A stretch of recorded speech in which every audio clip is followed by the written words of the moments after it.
सही बच्चों को नमस्कार। बात हो रही है सिंगेज अलजेब्रा की, जिसके चैप्टर 5 प्रोग्रेशन एंड सीरीज की हम बात कर रहे हैं, जिसकी कंसेप्ट एप्लीकेशन एक्सरसाइज 5.2 की हम बात कर रहे हैं। तो देखते हैं उसका नेक्स्ट क्वेश्चन। देखिए फोर्थ क्वेश्चन क्या कहता है। क्वेश्चन आपकी स्क्रीन पे आ रहा होगा। क्वेश्चन कह रहा है the fourth power of the common difference of an arithmetic progression with integer entries is added to the product of any four consecutive of it. Prove that the resulting sum of is the square of an integer. थोड़ा अंग्रेजी गड़बड़ है, नहीं हम ये नहीं कह रहे आपकी गड़बड़ है, कुछ लोगों की गड़बड़ है। कह रहे हैं कि कोई अर्थमेटिक प्रोग्रेशन है, अब वो a plus D A plus 2d A plus 3d A plus 4d कुछ भी हो सकती है, ये भी एक मानी जा सकती है। तो कहते हैं जो इसका कॉमन डिफरेंस है ना, डी मान लेते हैं, तो कह रहे हैं इसका स्क्वायर, तो फोर्थ पावर, इसकी fourth power is added to the four consecutive terms. जब हमको कॉमन डिफरेंस की पावर 4 को चार लगातार टर्म के प्रोडक्ट में ऐड करना है, तो मैं क्यों ना चार ही टर्म मान लूं। मैंने मान लिया कि लेट चार टर्म जो माने जाते हैं, क्या माने जाते हैं, आपको पढ़ाए गए होंगे। 4 टर्म्स इन एपी अगर आपको मानना है तो क्या मानते हैं, a minus 3d let 4 terms in AP, ये कॉन्जिक्यूटिव हैं, a minus 3d a minus D a plus D a plus 3d हैं, और यहाँ जो कॉमन डिफरेंस है वो 2d है, यही है ना।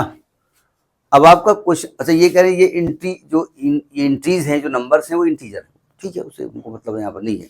तो कह रहे हैं कि fourth power of common difference, मतलब जो 2d है ना उसकी पावर 4 इज एडेड, किसमें ऐड किया गया है, to the product of 4 consecutive terms, क्योंकि कॉन्जिक्यूटिव टर्म सही है, यही ले लिया हमने। क्यों लिया भाई, इसमें मल्टीप्लाई करना आसान हो जाएगा, चारों को मल्टीप्लाई करेंगे ना, ये इसके साथ हो जाएगा, ये इसके साथ हो जाएगा, थोड़ा आसान हो जाएगा। तो कह रहे हैं ऐड किसमें किया गया है, a minus 3d into A minus D into A plus D into A plus 3d। कह रहे ये जो आना चाहिए, पहली बात आएगा तो इंटीजर ही, जब इंटीजर का ही प्लस माइनस मल्टीप्लाई कर रहे हो तो इंटीजर ही आने वाला है। तो कह रहे हैं ये स्क्वायर टर्म होना चाहिए, स्क्वायर ऑफ द इंटीजर, यानी ये सिंपल सी बात है, किसी चीज का होल स्क्वायर लिखा हुआ है, हमको नहीं मालूम। खोलिए इसको, ये कितना आएगा, 2 दूनी 4 दूना 16, 16 डी की पावर 4 आएगा प्लस a प्लस 3d और a माइनस 3d का मल्टीप्लाई कर दो पहले, तो आएगा a square minus 9d square, और ये आएगा a square minus D square. पहले तो ब्रैकेट खोलना पड़ेगा,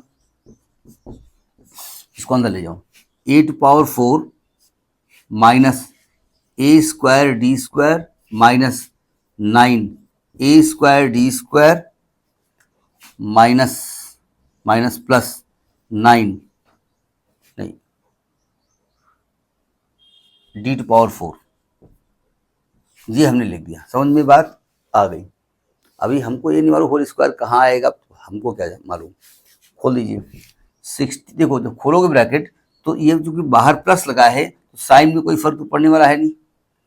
16d टू पावर 4 और 9d टू पावर 4, 16 9 25, ये लिखा है 25 d की पावर 4 प्लस a की power 4 minus 10 a square D square. जरा ध्यान से देखिएगा, ये लिखा है 5d स्क्वायर का whole square plus d square का होल स्क्वायर प्लस ये 8 पावर 4 है, a स्क्वायर का whole square minus 2 into 5d square into A square. अगर इसको देखो तो यही लिखा है ना, तो a square plus B square minus 2ab, a minus B का होल स्क्वायर, तो ये लिखा है a square minus 5d square का होल स्क्वायर, चाहे उल्टा लिखो कोई दिक्कत नहीं, हैंस प्रूव्ड। ये तो आपसे कह रहा था ना, वो कह रहा था कि जो रिजल्ट है ना वो किसी इंटीजर का होल स्क्वायर है, हो गया आपको। तो आप कहेंगे इतना टफ क्वेश्चन, अरे भाई वो ये जानना चाहते थे कि ये कंसेप्ट आपको आता नहीं आता। एक बात ध्यान रखिएगा, अगर आपने यहाँ गलती से number A plus D, A plus 2d, A plus 3d लिख दिया होता तो थोड़ा कैलकुलेशन टफ हो सकता था। होगा नहीं होगा हमको नहीं मालूम, लेकिन हो सकता था। क्योंकि ये मल्टीप्लाई करना आसान है इसलिए हमने इसको ऐसा लिखा। ठीक, नेक्स्ट वीडियो। नमस्कार।